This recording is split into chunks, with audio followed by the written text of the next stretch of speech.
Welcome. You are listening to Aftersight. This recording is intended solely for individuals who are blind or have low vision. Hello and welcome to Volume 38, Number 6, September 2024, edition of the Denver Urban Spectrum, spreading the news about people of color. Your reader's name is Susan Shirey.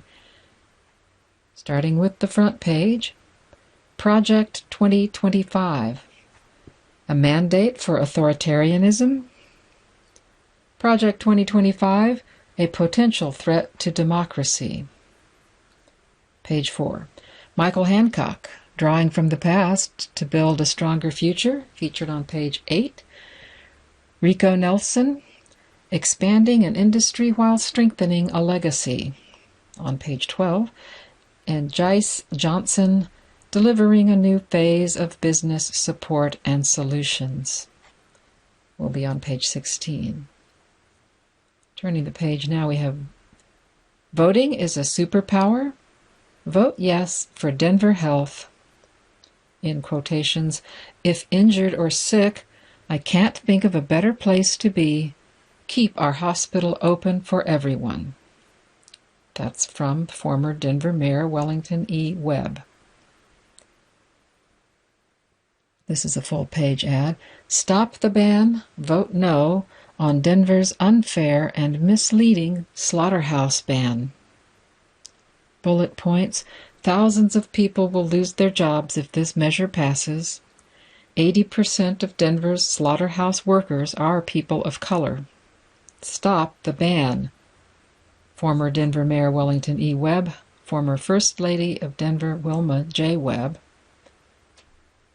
Vote yes for our children. Vote yes for Denver Public Schools. Former First Lady of Denver Wilma J. Webb. Turning the page. Message from the editor. Cooler weather is right around the corner, and Denver Urban Spectrum is preparing for the cozy days and longer nights of autumn, with a final look at summer and a glimpse ahead at local and national events. This month, we're taking a look back at last month's National Black Business Month celebration with articles highlighting business leaders. Rico Nelson, the CEO of Civil Technology Incorporated, discusses his vision for the Colorado-based construction management company, along with his efforts to expand opportunities in the infrastructure and transportation industries for people of color. Denver's former mayor, Michael B. Hancock, shares his experiences since ending his final term in office and stepping into a new chapter in contributor Wayne Trujillo's Life After Leadership article. Jice Johnson, founder of the Black Business Institute, discusses her mission to empower executives and the next phase of her organization's programming in an article written by contributor Stacy Nareen. In preparation for the 2024 presidential election this November, our cover story addresses a highly controversial topic surrounding the conservative right-wing initiatives set forth in the Heritage Foundation's Project 2025. Contributor Thomas Holt Russell outlines the details of the plan and discusses its possible implications and effects on communities of color if implemented. In September, the Newman Center for Performing Arts will welcome Martha Redbone to its concert hall with a special performance titled Bone Hill. In this month's issue, the Native and Black American vocalist discusses her Appalachian upbringing and the importance of cultural recognition. We're also looking back at Cleo Parker Robinson dances, Dancing with the Denver Stars, fundraiser, and the Martha's Vineyard African American Film Festival. Congratulations to DUS publisher Rosalind B. Harris for her induction into the Colorado Press Association's Hall of Fame, and to several DUS contributors who received Better News Awards during the 2024 Colorado Press Association Convention in August. Thank you to our readers and multimedia audience for your continuous support of our award-winning community reporting! Reminder, it's not too late to purchase your tickets for the Denver's Voice 37 anniversary celebration!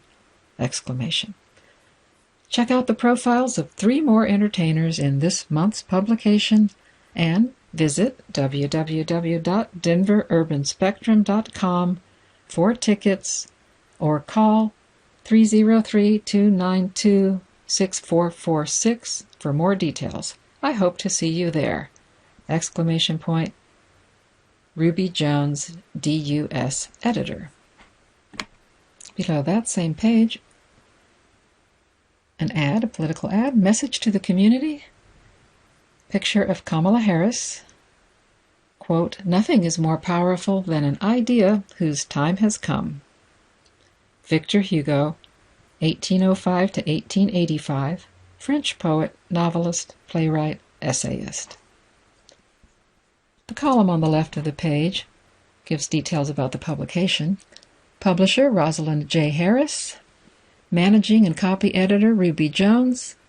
Columnist, Barry Overton. Contributing writers, Ruby Jones, Stacy Noreen, Thomas Holt Russell, Wayne Trujillo. Special Projects Assistant, Tanya Ishikawa. Art Director, B. Harris. Graphic Designer, Jody Gilbert, and Color, spelled with a K, Graphics. Social Media, Digital Marketing, Malavi Melvin. Contributing Photographer, Laterrell Bradford, Carolyn Price. Distribution, Lawrence A. James. Colorado Press Association Network. Denver Urban Spectrum is a monthly publication dedicated to spreading the news about people of color. Contents of Denver Urban Spectrum are copyright 2024 by Busy Bee Enterprise. No portion may be reproduced without written permission of the publisher. Denver Urban Spectrum circulates 25,000 copies throughout Colorado. Denver Urban Spectrum welcomes all letters, but reserves the right to edit for space, libelous material, grammar, and length. All letters must include name, address, and phone number. We will withhold author's name on request. Unsolicited articles are accepted without guarantee of publication or payment. Write to Denver Urban Spectrum at P.O. Box 31001, Aurora, Colorado 80041. For advertising, subscriptions, or other information, call 303-292-6446. Email publisher at Urban Spectrum, or visit the website at www.denverurbanspectrum.com. Turning to page 4, a mandate for authoritarianism, the harmful potential of Project 2025 by Thomas Holt Russell.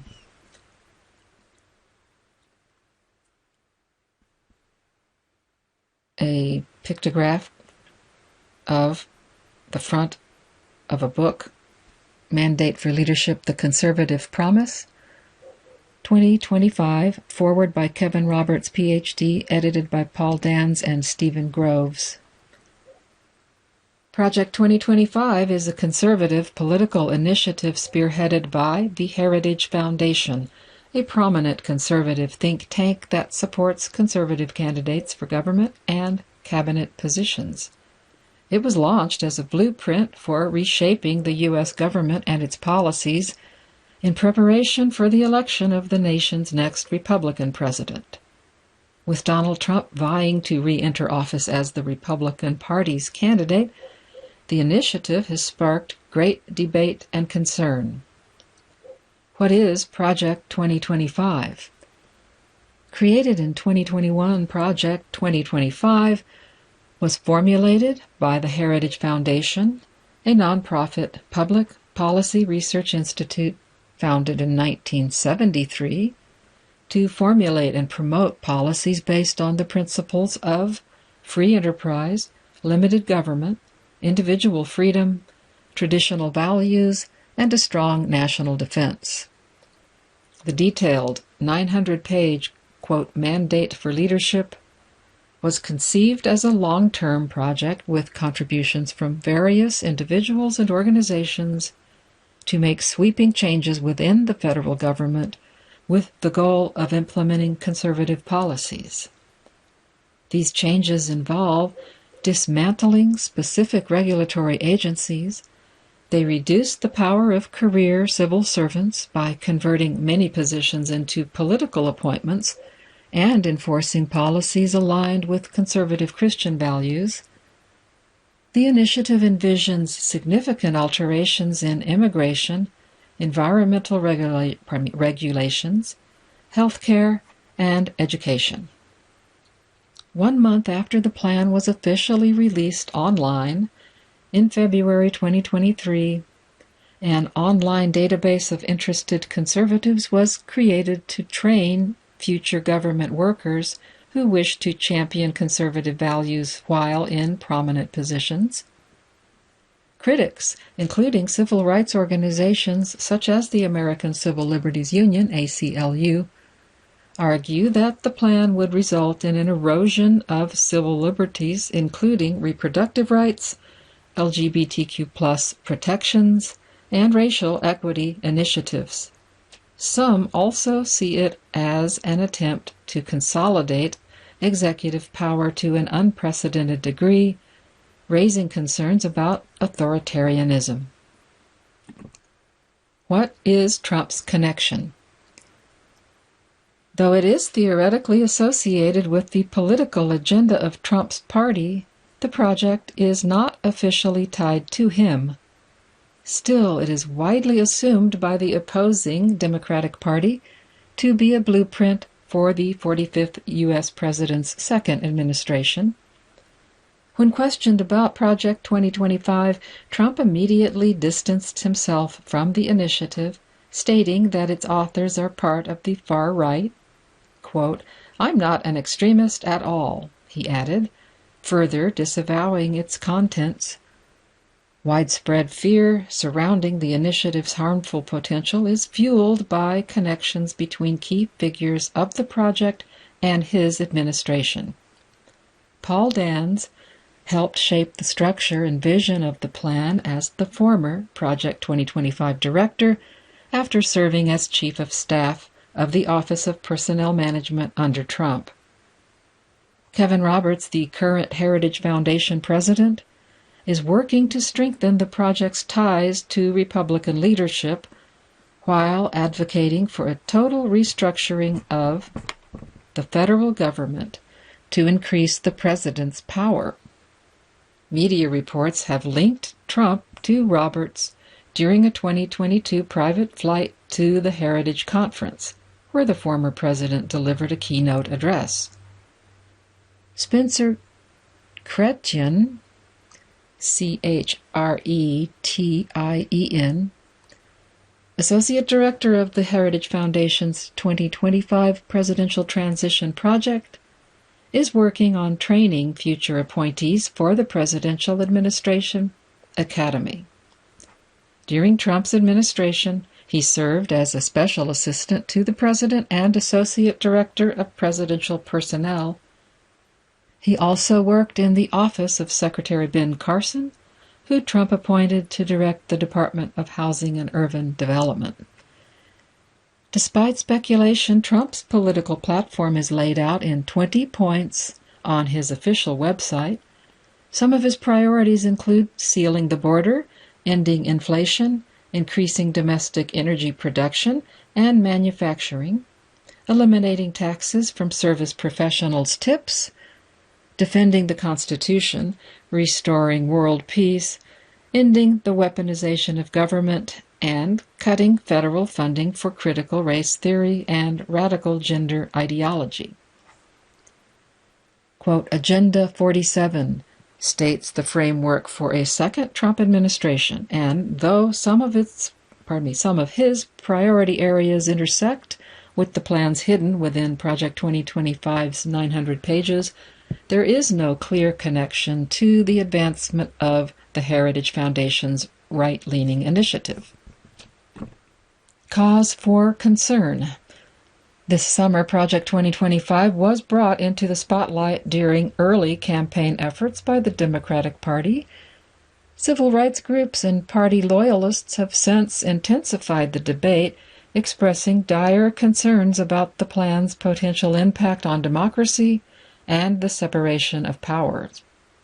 Democrats believe that the plan's implementation is less than a year away, with its success dependent on the outcome of the 2024 presidential election. Beyond conservative versus liberal ideology, varied interpretations of the initiative have resulted in a litany of discussion around its suspected intentions. Many believe that Project 2025 calls for a reorganization of the entire executive branch, giving the president full control over hiring and firing of government employees and unprecedented power over independent agencies. Opponents believe that, if elected, Trump would have the power to enact policy swiftly and without congressional resistance. Despite administration changes regularly resulting in the appointment of individuals aligned with the party in power, critics anticipate that upon return to the Oval Office, he would only appoint people loyal to the Heritage Foundation's agenda. Project 2025 is based on the myth that there exists a deep state in America and that people with extremist ideologies are involved in the secret manipulation of government policy to replace liberal posts with supporters of a solely conservative agenda. The belief that increasingly progressive policies have resulted in conservative frustration strengthens concerns that the plan is more than a research institute's ideological framework.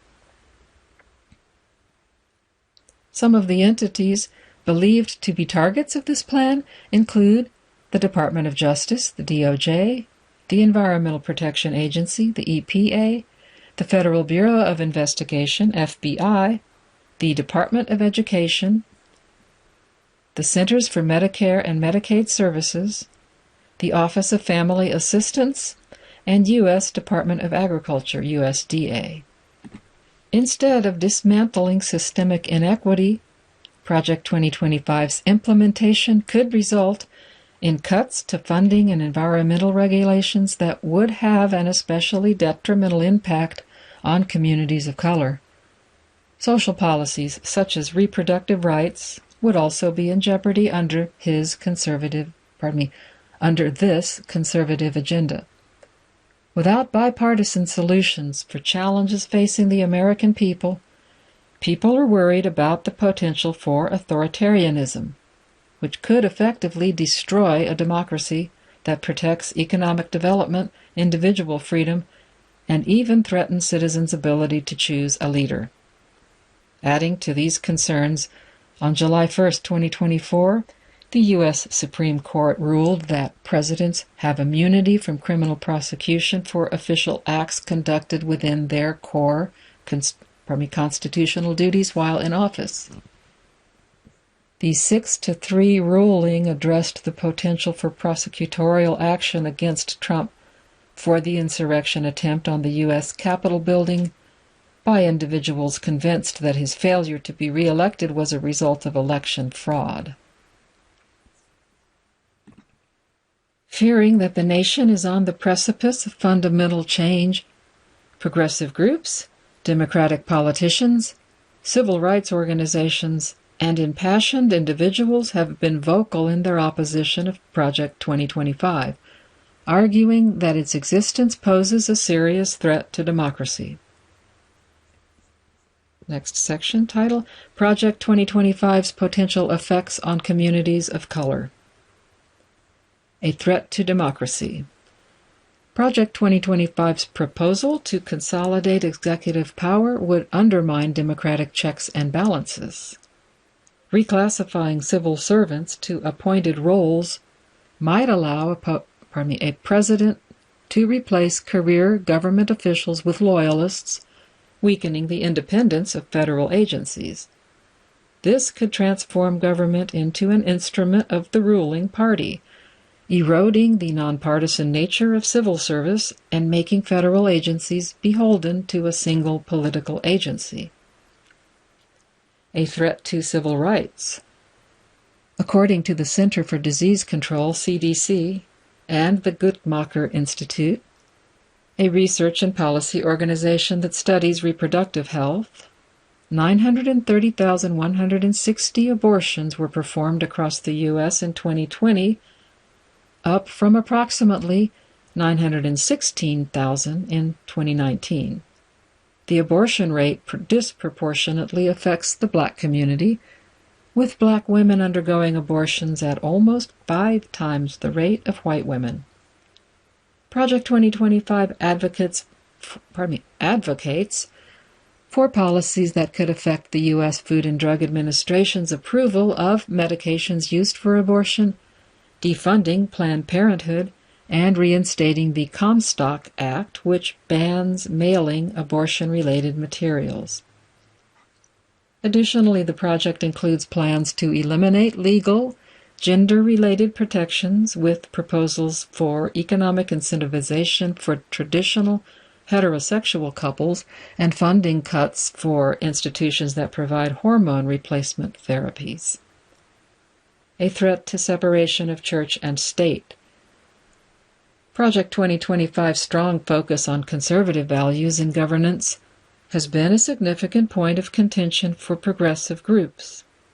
Critics argue that policies promoting these values in public institutions, particularly schools, violate the First Amendment's separation of church and state, as they lean heavily toward Christian ideology. If implemented, the federal government could redirect funding to support religious schools and faith-based organizations while rolling back protections against religious discrimination. A threat of authoritarianism and erosion of the rule of law. Project 2025's emphasis on executive power and the reduction of independent regulatory bodies could pave the way for authoritarian governance. By making these institutions answerable only to the president, critics argue that the initiative would erode the rule of law and limit the ability of courts and members of Congress to act as a check on executive overreach. A threat to activism. Numerous activists and grassroots organizations have mobilized against the project, organizing protests, media campaigns, and lobbying efforts to draw attention to its potential dangers and warning against its perceived existential threat to the rights and freedoms of various marginalized groups. Voting for change. Regardless of which presidential candidate wins the 2024 election, the country is facing unprecedented change. Either Trump will return to office as the only president to do so after President Grover Cleveland was reelected in 1893, 4 years after his first term ended in 1889, or Kamala Harris will become the first female president in U.S. history. With a conservative agenda looming in the background of this and future elections, it is important to remain diligent in the pursuit of fair and equitable policy on both a local and a national level. The coming election is seen by many as the most important in the history of this nation, with vigorous support for change, albeit conservative or progressive. By participating in the political process, U.S. citizens can make their voices heard, support their interests, and engage in a critical part of the democratic process. There has never been a better reason to vote. End of article. This was a 3-page article. I will back up to read the ads that came along with it. We have: own a home to house your dreams, own your tomorrow. Home ownership isn't just for now, It can build wealth and community for the future. Colorado Housing and Finance Authority's mission, CHFA, is to strengthen Colorado by investing in affordable housing and community development. We believe everyone in Colorado should have the opportunity for housing stability and economic prosperity. We appreciate the opportunity to get to know you. There is a picture of a family and this caption, Celise with her family, CHFA home ownership customer, Colorado Springs. CHFA, financing the places where people live and work. There are some numbers at the bottom. 800-659-2656 for TDD or 800-877-2432. Website www.chfainfo.com/tomorrow. In small cap or in small print, with respect to its programs, services, activities, and employment practices, Colorado Housing and Finance Authority does not discriminate on the basis of race, color, religion, sex, age, national origin, disability, or any other protected classification under federal, state, or local law. Across the page at the bottom, Colorado Housing and Finance Authority. Accompanying ads on page 6 we have efirstbank.com. See us for all your banking needs. 1-800-964-3444. Equal Housing Lender, member FDIC. In person or online, First Bank is here for you. Visit us online or at any nearby branch. Picture of one agent, Daunton Olandini. That is Oladini, Assistant Vice President. Phone number 303-329-5600. That's spelled two different ways here on this page, but we have Dontun, first name, Oladinni, second name. Banking for good at First Bank. And the final ad on this page, assume the loan. Want to purchase a home with an interest rate of 3.5% or lower? Ask me how. Contact me for more info. Barry Overton, 303-668-5433. Buyers and home must qualify for a qualified assumption loan. Full page ad follows that. Caring Together.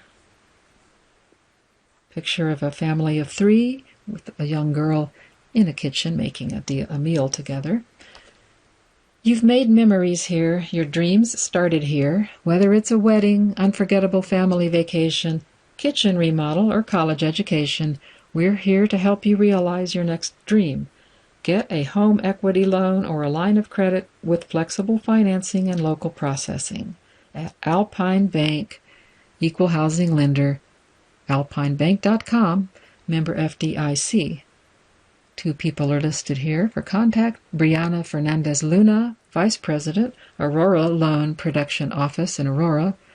Her number 720-697-5084.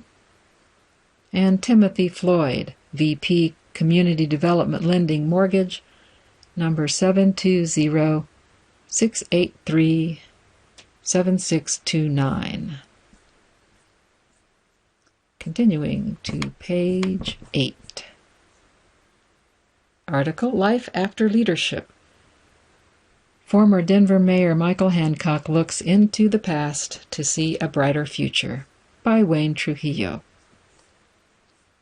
Michael Hancock's residency in Denver's highest office ended over a year ago, term limited after 3 consecutive electoral victories and 12 years at the helm. The former mayor embarked on a journey that satisfies his innate desire to positively influence the lives and leadership of others. Away from the daily responsibilities housed within the walls of City Hall, the Mile High City's 45th mayor continues to lead. During his tenure, Hancock steered Colorado's capital through the aftermath of the 2008 recession and into an explosive economic boom. He welcomed new arrivals during rapid population growth and navigated the legalization of recreational marijuana. Some expected the former mayor to set his sights on state or national leadership roles, but he isn't seeking any political positions. Instead, his current efforts reach beyond city limits, cross state borders, and encircle the globe. Remarkably, while his embrace is international, his feet and operational base remain rooted in home turf. Purpose beyond political office. Hancock's present schedule of activities is a rewarding overlap of professional and personal passions. He is the managing partner and principal consultant of Hancock Global Services, HGS, and the founder and CEO of the Hancock Foundation, THF. Both roles command his attention and interest, but in a more flexible way and with less demand on his time and patience than what he grew accustomed to over the last 12 years. He is positioned in what he calls, quote, a place of peace and flexibility, adding love as a primary accoutrement to his daily agenda as he spends time with his children and grandchildren. He also sets aside ample time for much-needed self-care, with a schedule designed to strengthen his faith and body through spiritual and physical exercise. Acknowledging that family drives his daily purpose, his secondary focus is cemented in the expertise he accumulated in the top political posts. Hancock Global Services. The executive senior-level consulting services provided by Hancock's post-political enterprise represents an expansion of his mayoral duties. Described as a, quote, leadership cornucopia, on its website, HGS provides services addressing challenges encountered by people in leadership positions, both in public and private sectors, targeting the areas of public affairs, advocacy, economic development, business development, crisis management, strategic communication, and P3 initiatives, parentheses, a form of public-private partnerships involving delivery and procurement. Each of the service areas match core competencies stemming from city and organizational leadership. Before his leadership career began, Hancock earned a bachelor's degree in political science from Hastings College and a master's degree in public administration from the University of Colorado, Denver. He worked at the Denver Housing Authority, where he implemented cultural and leadership training programs for youth. Then he accepted a job with the National Civic League, where he helped nonprofit organizations around the country create and implement strategic solutions for economic challenges. In 1995, he joined the Urban League of Metro Denver as a program director, being promoted to president of the chapter in 1999. He was elected to the Denver City Council in 2003, and in 2004 he co-wrote Standing in the Gap, Leadership for the 21st Century, with Colorado State Senator Peter Groff. His final city council term ended in 2008, 3 years after being sworn in as Denver's 45th mayor. The youthful city leader wasn't independently wealthy before entering office, further contributing to his decision to launch the business enterprise after his final term. Beyond sustaining his financial needs, however, the company draws upon years of extensive empirical experience, including his pre-mayoral leadership. Quote, that experience has value to help others, Hancock assures. I saw a lot in those 12 years. End quote. HGS clients include corporations and business executives, with services provided across the United States as well as in Mexico, Puerto Rico, Colombia, and Spain. Here in the U.S., Hancock credits President Joe Biden's bipartisan infrastructure law, enacted by the Infrastructure Investment and Jobs Act, to invest billions of dollars into transformational projects to improve the nation's roads and highways. A substantial amount of HGS business involves consultation for businesses engaged in national repair and improvement efforts. Another area of consideration for HGS is affordable housing, with consultation surrounding solutions to housing crisis across the country. In an Instagram post earlier this year, Hancock was shown attending a gathering in Washington, D.C., with a caption that read, quote, "This past week in D.C., we met with our nation's mayors and critical partners in our cities to promote guaranteed income for our neighbors struggling to house and feed their families. There were critical conversations regarding housing, aviation, emerging technologies, transportation infrastructure, and public-private partnerships." End quote. The tremendous economic and population growth during Hancock's mayoral tenure involved many of the same issues, with the leader prioritized to accommodate new city residents.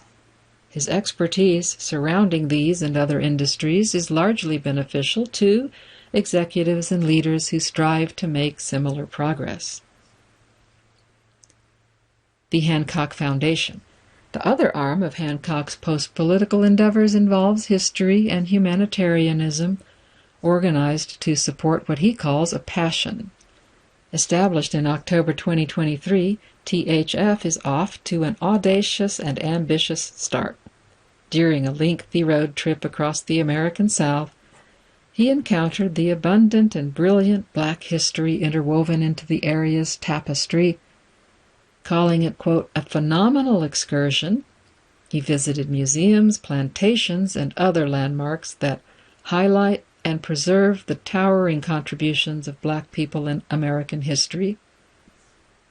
He was awestruck by the magnitude and depth of Black accomplishments throughout his journey, referring to it as an emotional awakening.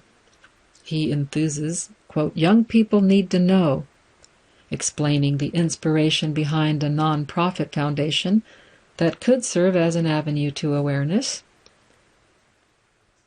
HF operates with the mission to, quote, "promote increased cultural understanding and awareness in all segments of society through education and engagement," end quote.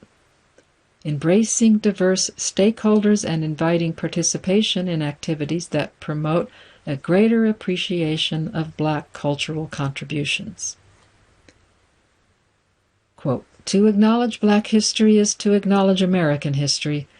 The contributions of Blacks in America are undeniable. These contributions surround us and remind us every day of the brilliance, courage, resilience, and greatness of a people who overcame seemingly insurmountable odds," end quote. Hancock shares this in a recent Instagram post. Rather than recalling his own contributions to Black history, the former mayor is excited about the pantheon of accomplishments that other people have contributed to the American legacy. As its programming continues to expand and evolve, one of the foundation's pillars, the Hancock African American Fellowship, will allow 10 to 15 high school students to participate in immersive Black history experiences.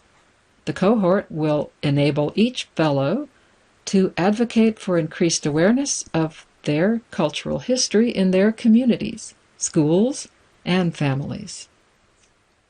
From past to future. Hancock's early experiences prepared him for the task of city leadership. His years as Denver's mayor taught him how to strategize, prioritize, and navigate complex issues facing people and institutions around the world. His post-political journey through the South strengthened his commitment to highlighting historical contributions. As he continues to build upon his past and utilize his experiences in the creation of a brighter future, it's apparent that Hancock time, I think that's probably a mistype, It's apparent that Hancock's time as Denver's mayor was merely an intermission rather than a finale. End of article. Editor's note: for more information about the Hancock Foundation, visit www.hancockfoundation.org. For more information about Hancock Global Services, visit www.hancockgloballlc.com. An ad at the bottom of this page: Mailbox Express, 4860 Chambers Road in Denver, 303-375-1683. That's 1683 for business. 30Z, pardon me again, next one is for fax. 303-375-1684. Email: mailmadez. I better spell that. That's MAILMADEZ @yahoo.com. Bullet points below: UPS drop-off, domestic and international shipping, USPS mailing services, truck rentals, local and one-way, faxing, local and long-distance, international sending and receiving, computer time rental and scanning, laminating, copies, keys made, business cards, postcards, notary service, binding service, mailbox rental, mail forward. Number 1 in customer service, proudly serving the community since 1995. It shows a picture of the couple, Deborah and Oliver Sanders. Open Monday through Friday, 9 a.m. to 6 p.m., Saturday, 10 a.m. to 2 p.m. And the ad on the opening page of this article is LCC presents 2024 to 2025 season, Lakewood.org, 25 years Lakewood Cultural Center. Celebrating 25 years of extraordinary performances in the heart of Lakewood, Lakewood.org/cultural center, 303-987-7845. 470 South Allison Parkway in Lakewood, Colorado, 80226. We have several pictures of performing groups, but they're not giving me names of those groups, so I can't read that off to you. Anyway, they're having a celebration. Also, I see no dates. Next, I want to read 2 ads that are scattered throughout this edition that will be happening at the beginning of September, so listeners will hear them before they're expired. So we have Expanding the Narrative, X Metro, Monday, September 9th, 2024, 3 p.m. on 88.5 FM and 1390 AM, on air this month. Rico Nelson, bold and innovative CEO of Civil Technology, discusses infrastructure, transportation, and enterprise. Jice Johnson, new initiatives with an elevated approach to business support and services. And Martha Redbone, a unique perspective on cultural heritage from the soulful Appalachian singer and songwriters. Denver Urban Spectrum and KGNU Radio present a magazine-style community news radio program that amplifies voices and stories from people and organizations engaged in progressive work throughout Colorado. Listen every second Monday or stream anytime. KGNU and DUS. Again, that is Expanding the Narrative, Monday, September 9th, 3 p.m., airing at 88.5 FM and 1390 AM. And our second one that I recall from the August edition is for Crowley Foundation's 15th year celebration brunch, September 7th, 11:15 a.m. at the Hyatt Regency, Denver Tech Center. All white casual attire, tickets on sale now, perhaps still. does not say how to contact because it just has one of these codes to scan on the phone here. But that's the Crowley Foundation's 15-year celebration brunch. And a third ad that doesn't give dates, so I think I'll read it at the beginning of the month. Arvada Center, play Waitress. Ann Terse Schwartz playing Jenna. The hit Broadway musical about determination, chosen family, and the joy of a perfect pie. The Arvada Center is located at 6901 Wadsworth Boulevard, Arvada. arvadacenter.org, 720-898-7200. Oh, and one more timely ad. Cleo Parker Robinson Dance and Denver Arts and Venues present Black, Orpheus. The Ellie Calkins Opera House, bringing Brazil to Colorado, September 14th and 15th. www.cleoparkerdance.org. Cleo 54. And now back to articles in order. We're on page 10. Cleo Parker Robinson Dance celebrates 14th annual Dancing with the Denver Stars Gala, written by Ruby Jones. The world-renowned Cleo Parker Robinson Dance, CPRD, hosted the 14th annual Dancing with the Denver Stars, DWTDS, Gala on August 10th at the Hilton Denver City Center. The event was a glowing success with dancing stars, returning alumni, and members of CPRD's professional ensembles raising over $100,000 for the organization's Arts and Well-Being program. Known for its culturally significant choreography, arts education, and international impact, CPRD hosts DWTDS each year to support ongoing expansion and development. The annual fundraiser is one of Denver's premier events, drawing a large audience of prominent figures and delivering memorable performances, all in the name of dance. The best of the boy bands. The 2024 DWTDS cast rehearsed for months in anticipation of the event, meeting for the first time on May 14th. Corporate executives and community leaders were paired with members of CPRD's ensembles, who introduced new choreography along with CPRD founder, artistic director, and master choreographer Cleo Parker Robinson. Together, the dance teams worked throughout the summer to learn and perfect their moves before appearing on stage to the theme of Bad Boys of Music.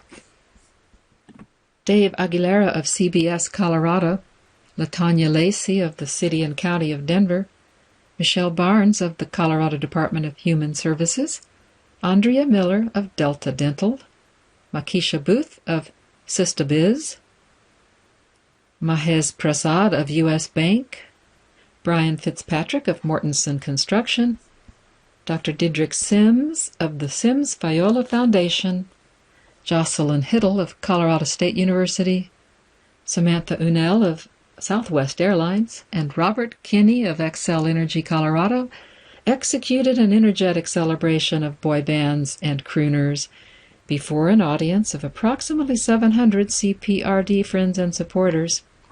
Their 2-minute routines were a testament to the power of hard work and commitment, both in the ballroom and in the communities they serve. And the months of dedication and practice paid off.